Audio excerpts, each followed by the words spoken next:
Right now on the National Weather Desk, severe weather returns. See where the greatest risk of a tornado breakout is today. This could be a great night to see the northern lights. Do you live where they will be visible? How climate change and extreme weather are helping push costs up across the country. On this last day of the 2023 hurricane season, we'll look back at the last 6 months with the director of the National Hurricane Center. And as meteorological winter starts tomorrow, we'll look at the season's forecast and help you get your car ready for the cold and snow. From our nation's capital, this is the National Weather Desk. Good morning and welcome to the National Weather Desk. I'm Angela Brown. More than 20 million people are at risk of severe weather today. The greatest risk for tornadoes is in the Houston area, including College Station. The risk is slightly lower in Beaumont, Dallas, and also Austin. The storm system will bring heavy rain as well as the threat of damaging winds and large hail. The system will move into the south tomorrow and then the southeast this weekend. The lake effect snow that paralyzed portions of New York, Pennsylvania, and Ohio is now long gone. It led to dozens of crashes, canceled schools, and lots of shoveling. So what cities got the most snow? That honor goes to High Market north of Syracuse, where 43 inches fell. In Pennsylvania, Cambridge Springs received 25 inches. The Buffalo suburb of Chautauqua received 23 inches. And Jefferson, Ohio, about an hour northeast of Cleveland, got more than 16 inches. Here's a reminder why snow plows should always have the right of way. The New York State Department of Transportation released this video showing a car trying and also failing to get ahead of a plow near Rochester. Despite the collision, there were no injuries. As a social media post noted, don't crowd the plow. Winter doesn't officially start until December 21st, but meteorological winter starts tomorrow. Meteorologist Michael Enrenberg looks at El Nino influenced forecasts for the season.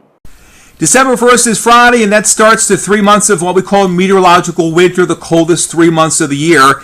And reviewing the long-range forecast, due to a strong El Nino, much of the northern U.S. and western U.S. will likely be above normal temperature-wise and near normal over much of the southern and southeastern U.S., with rainfall likely above normal over the southeastern U.S. and much of the southwest U.S. due to a more further southward progression of the jet stream. Meanwhile, looking at the next 6 to 10 days, a little bit different. Just about most of the western two-thirds of the U.S. will likely or very likely be above average temperature-wise, with below average temperatures over the southeastern part of the U.S. And then much of the southern figure half of the country will see likely below average rainfall and above average over the Pacific Northwest. If you live in a northern state, you may have a chance to see the northern lights tonight. People from Washington State through northern Maine have the best shot. Folks as far south as central Colorado and Utah may even be able to see it with their naked eyes. The best time will be late tonight into tomorrow. The Northern Lights already put on a show earlier this week. These pictures were taken a few days ago in Norway. That's a great place to see the aurora borealis, especially since part of the Scandinavian nation is north of the Arctic Circle. And while you're looking up at the sky, here's something to consider. Astronomers just discovered a rare in-sync solar system with 6 planets. It's estimated that only 1 in 100 solar systems have planets moving in synchrony, and ours is not one of them. The solar system is 100 light years away. 1 light year is 5.8 trillion miles. Extreme weather is one of the many factors driving the rise in prices across the country. Climate change is the driving force behind drought, excessive heat, and powerful storms. And those weather catastrophes are taking a part of your paycheck. Our team in Tennessee covering ongoing drought, the impact on fish, and local businesses. We're seeing a lot less fly sales and general like tackle sales and that sort of thing. Inflation draining the savings of millions of Americans struggling to afford basic needs like food. Consumer expert Stacey Whitlitz. The bottom line is food costs are up 20% on a 2-year basis. Inflation coupled with extreme weather, a double punch for struggling families. This October Bankrate survey found 81% of Americans say higher energy costs or extreme weather is having an impact on their finances. Mark Wolf, the National Energy Assistance Directors Association. So a family in Iowa, family in D.C., they're competing with customers in other parts of the world. And that's pushing up the price of energy. And then if it's hotter in the summer, you just need to use more energy. Summer 2023 brought record-breaking heat, intense flooding, and costly hurricanes. The EPA says extreme weather events are expected to only increase from here. Experts recommend acting now to save money. The best things that we can do is kind of take care of the things that we have. Basic household maintenance, basic car maintenance. Change your windshield wipers, make sure you're inflating your tires, do your regular tune-ins and check-ins. Make sure you're having your roof checked once a year to prevent major damage versus smaller damage. In southern New England, choosing your own Christmas tree might be the thing to do at tree farms, but if you want one that's already cut, options are less plentiful than past years. Timmy Topi Adelea explains why. Yeah, the feel it's soft. It's a softer needle. You see how there's none of them, the needles are falling off. Dino Giacavoni knows how to find a fresh fir. The owner of Giacavoni Garden Center in Johnston says for 35 years now, they've gotten their Fraser and balsam firs from a farm in Quebec. But this year they have about 800 fewer trees than normal. This year, the shortage was from, they had a lot of rain. So a lot of the trees, the color gets washed out, and plus they get a disease from getting too wet. The roots get a disease and the trees kind of like don't make it, they die. Other Canadian tree farms got too little rain. It can be a tough business. The CBC reported this week Canada lost about half its Christmas tree farms over the past decade.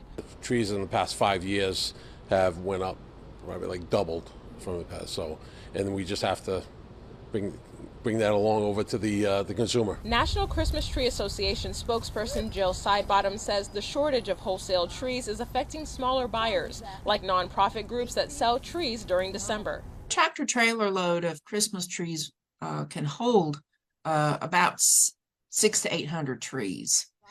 And if you're only ordering 150, 250 trees, that means the grower is going to have multiple drops out of that tractor trailer.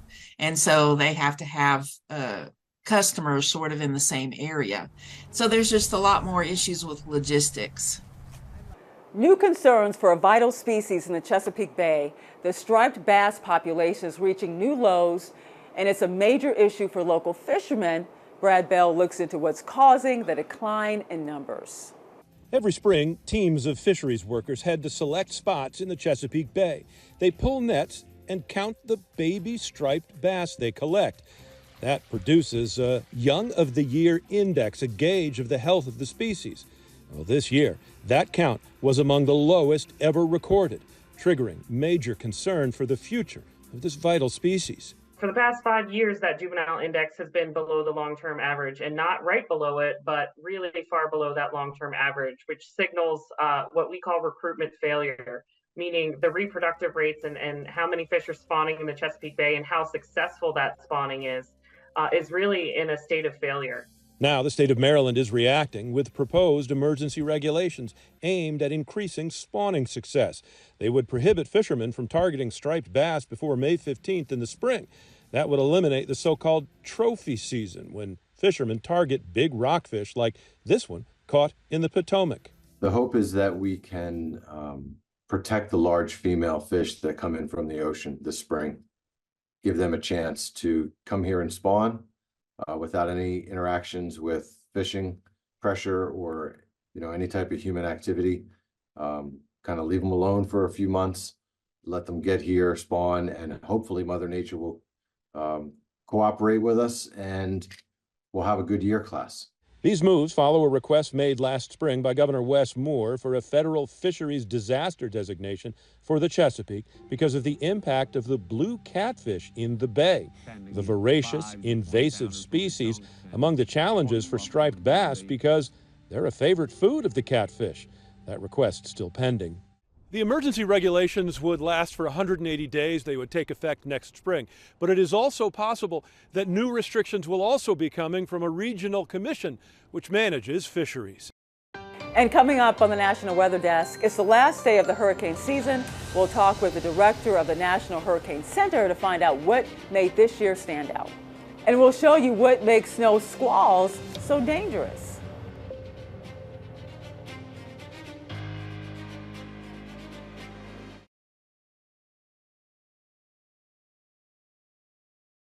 I'm meteorologist Charlie Lopresti with a look at the Northeast. We have a nice day on tap in the Northeast for you Thursday. Temps are starting in the 20s and 30s, but afternoon highs should make a run at the 40s. Notice all the sunshine. That lake effect snow in New York is winding down. Now Friday, more clouds move in, and there will be some wet weather moving in as well. This is a weak system. Best chance for some snow will be in the mountains. There is the chance for some showers moving in on Saturday as well.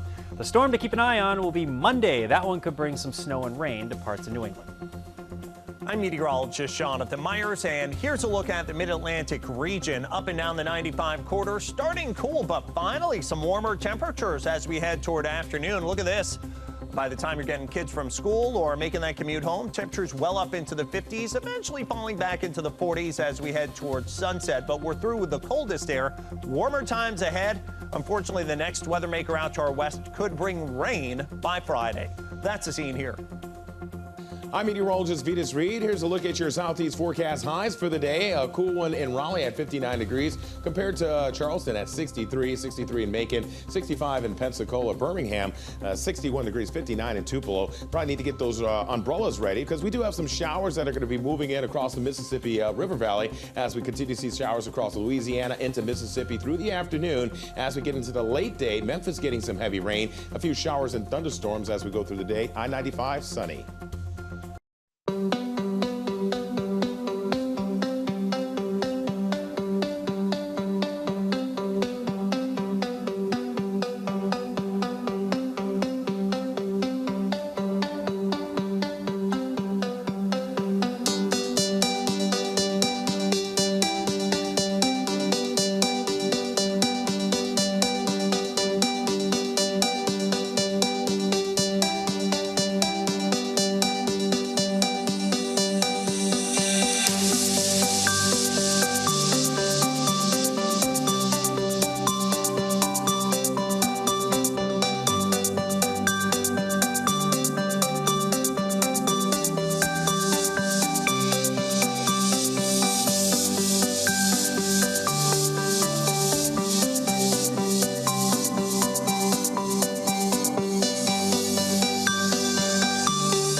You are watching the National Weather Desk.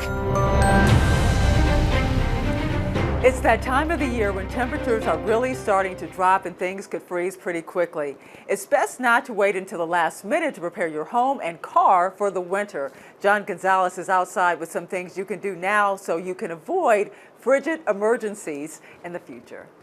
Well, it's that time of year. Temperatures are dropping. These mornings are getting colder and colder, and we're making sure that you are avoiding a freeze emergency, if you will, trying to avoid spending a lot of money on repairs. Right off the bat, winterizing your home, you want to make sure your gutters are clean. We've got the ladder up. Want to make sure there's no debris, leaves up there, because that will collect water. It could freeze and potentially leak into your home. And speaking of leaking, you want to make sure you shut off your water source to your spigot out here, disconnect your hose. That could also create a freeze problem this winter. Move over to the car here. We've got the battery under the hood, but this morning, one thing you can really check real quick is the windshield wiper blades. Make sure that the rubber's not coming off, it's not peeling, looks pretty good there. And then you got the tires. Make sure you got plenty of air. First of all, good air pressure is important during these winter months, but the tread, you want to make sure you check all the tread channels, make sure your fingers can really fit in there, you've got deep space there, and you've got a good tire. We get these cold mornings and you go to start your car and it sounds kind of slow and cranks over kind of slow. Pop your hood, take a look at your battery. In this case, we got a nice new battery. As you can see, it's nice and clean. There's no corrosion on the terminals. There's also no acid leaking out of the battery. And now is a perfect time to make sure, with all the Christmas lights and space heaters being plugged in, to check your smoke detectors. Make sure you got good batteries and a good detector. And with all the layers of clothing we're going to be wearing over the next couple months and blankets, good idea to change the filter of your HVAC. You've got all that lint and dust buildup there. So it's time to winterize your home and your vehicles. The winter months are arriving. With the cold weather comes a greater chance of rodents and pests getting into your home as they look for a warm place to spend the winter. But sharing your home with rodents could be deadly. Karina Hollingsworth spoke with an expert about the health hazards and the best way to protect your home this winter season. Chewed up areas, feces, spots in your ceiling that you can see that different color. There's a lot of different signs. Bo Newland says rodents will chew through anything to escape the cold. Snakes are trying to find their den areas. Raccoons are trying to find their homes. Rats, especially rats right now, are going crazy. Rodent feces and urine can cause a long list of health conditions and even death. It puts it in the air, makes it airborne. If you breathe that stuff in, you can breathe in ringworm. That could become fatal. On top of causing deadly diseases, rodents in your home can cause another hazard, fires. 790 homes a year are caused by wildlife, chewing on wires, stuff like that. We've seen raccoons bend the fins on the attic vents, the blades. So the blades can't spin, but it's still going. So that causes a fire hazard. Newland says if you believe you have rodents in your home, the best thing to do is have someone come and check it out. Most of Michigan's corn harvest is wrapped up by the end of December, but this year that's not the case, not even close. Meteorologist Heather Bricka checks in on the crop and how much farmers have left before the end of the season.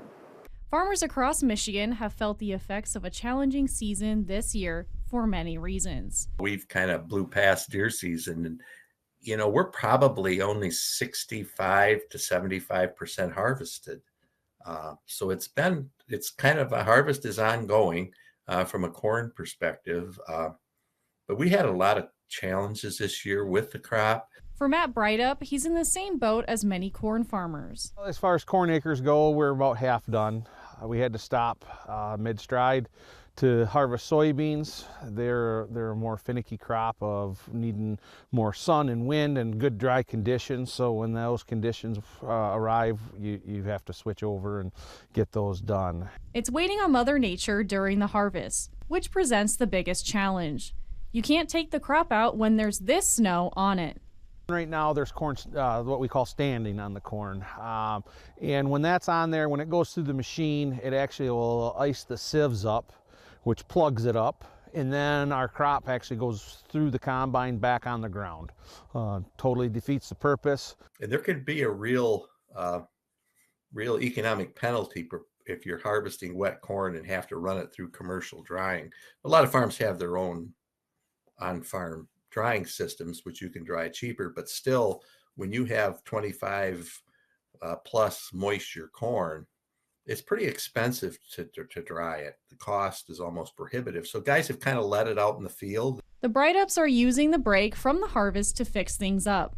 Yeah, this is my son Ty, and yes, he helps me tremendously. He's the next generation to continue to farm here. But overall yields are good across the state. The only thing that you hear farmers talk about, they'd like to see the price a little bit better, but you get good yields, you get a lot of product, and it's a supply demand. As we wrap up the 2023 Atlantic hurricane season, it may not be remembered as a highly active season, but it was certainly noteworthy for several reasons. Meteorologist Emily Gracie sat down with the director of the National Hurricane Center to find out what made this year stand out.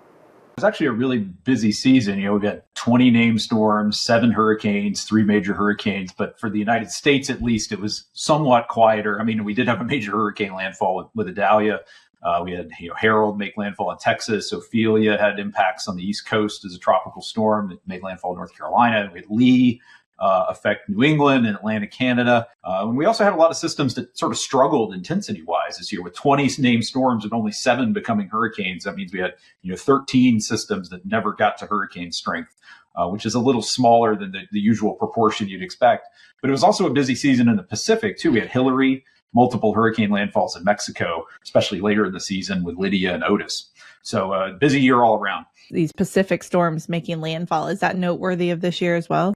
Well, I think it was noteworthy that we had a sort of a cluster of them late in the season. They tend to be early and late in the season to make landfall in Mexico. Certainly Lydia and Otis were 2 of the 4 or 5 strongest hurricanes to ever make landfall in Mexico, and they happened within the span of just a couple of weeks of each other. So that in itself was quite unusual. Back in May, you were talking about a lot of the new stuff that was coming out this year, some changes for the 2023 season. So I kind of want to go through some of those and see how things went. So let's start with the P-Surge model. Certainly, we did use it a lot during Idalia. It allowed us to start running P-Surge earlier in advance of the system, providing additional real-time storm surge information, especially for a storm like Idalia that is hitting a very vulnerable location in terms of storm surge, maybe one of the most vulnerable there along the Florida Big Bend coast. So it allowed us to get that guidance out there earlier, help refine our forecast. So, we were able to pretty much highlight that area that got the most significant inundation from the very first, storm surge forecast we put out, more than a couple days before landfall. So that was very beneficial. But yeah, it does give us that ability to do multiple storms at once. It also allowed us to expand some of the storm surge products to Puerto Rico and the U.S. Virgin Islands as well. To find out what the Hurricane Center struggled with this year, make sure you listen to this week's episode of our podcast, Off the Radar. Dr. Brennan will also share how the Hurricane Center plans to use artificial intelligence in the 2024 season. You can find Off the Radar anywhere you listen to your podcasts. We'll be right back.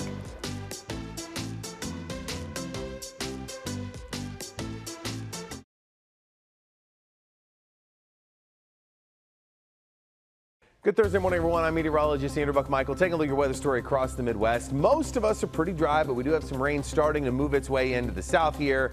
And this is going to continue to head up towards the Great Lakes and the Ohio Valley as we head into your Friday. The northern edge of this also getting a little bit of snow to mix in with it, but a lot of the Ohio Valley staying warm enough for it to be rain. A few spotty showers there on Saturday, but most of the Midwest looking a little drier for Saturday. More showers move in Sunday. Good morning, I'm meteorologist Alex Garcia. Here's a look at your regional weather. It's a little on the chilly side for Amarillo, but boy, take a look. 70s down into South Texas, along with some low clouds and some drizzle.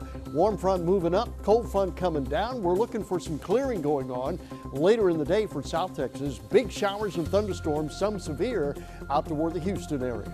Otherwise, temperatures warm back up into the 60s and 70s. I'm meteorologist Alex Garcia. That's a look at your regional weather. Hi, everybody, and good Thursday morning, the final one of November, no less. I'm meteorologist Shannon O'Donnell. Around coastal California, back into the 60s, but the deeper you get inland toward the Rockies, the colder it's going to be. 32 out of Jackson Hole and just 30 today in the Inland Empire of Spokane. Big weather maker will finally some wet weather pushing back towards Seattle and Portland for lowland rain and a lot of mountain snow up over the Cascades the next couple of days. And that's the scene from here.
You are watching the National Weather Desk.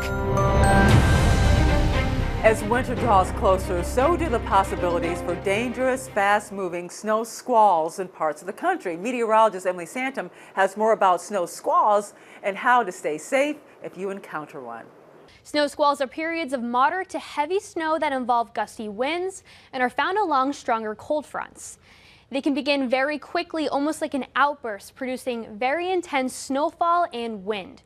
These conditions typically lead to immediate whiteout conditions, which can negatively impact road conditions. However, these types of situations are short-lived, lasting between 30 to 60 minutes.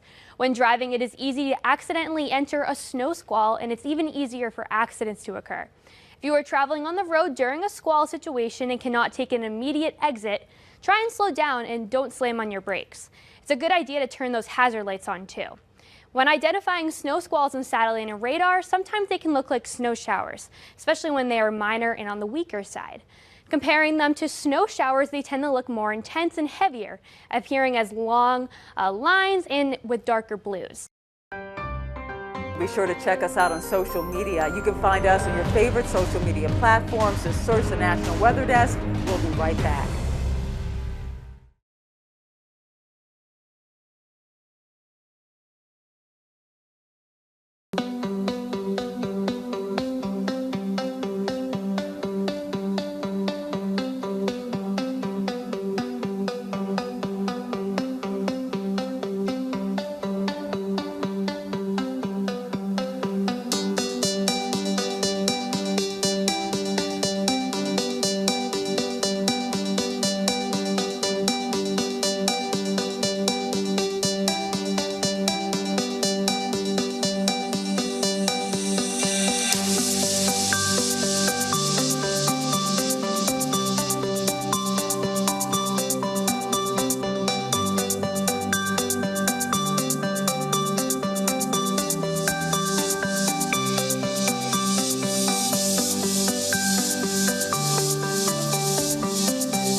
Thank you so much for joining us. I'm Angela Brown. Make it a great Thursday, and we'll see you right back here tomorrow.